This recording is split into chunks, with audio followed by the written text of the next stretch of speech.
want to personally invite you to the Immanuel Network Summit. I want to invite leaders and their teams to join us February 19th through the 22nd. At this year's Immanuel Network Summit, we're not only going to be enjoying fellowship, we're going to be thinking about fellowship. That's the theme of this year's summit. And when we think about fellowship, we're not just thinking about a potluck after church service. We're thinking about one of the most robust ideas in the entire New Testament. In the New Testament, fellowship is theological. The churches partnered around a common vision of God. In fact, they shared a common spiritual life.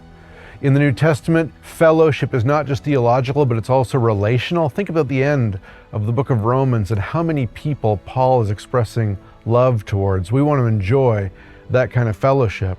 Fellowship's not just theological, it's not just relational, but it's also methodological. It's the way we do things. You think about the Apostle Paul talking about the traditions that he shares in all the churches, the way he longs to see things done in the churches, the way the scriptures regulate the order of the church and tries to shape every church so that it will be a display of God's glory. And then finally, our fellowship is resourceful. It's about sharing finances. It's about sharing preachers. It's about sharing whatever God gives us so that we can help one another advance the kingdom of God.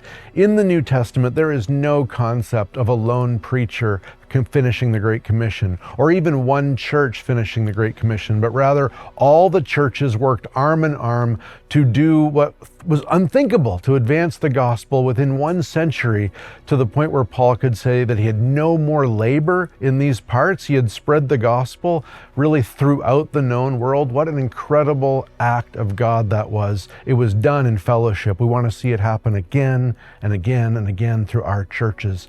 So I want to invite leaders and their teams to come together, to share ideas, to share resources, to share fellowship, to catch up, to spend time together, both in down times in the afternoon and in important times of teaching throughout the day. We hope that you will come and equip your church to be healthier and more deeply engaged in the advance of the Great Commission. So I want to invite you, be with us February 19th through the 22nd. We are so excited to have you with us to fellowship with you.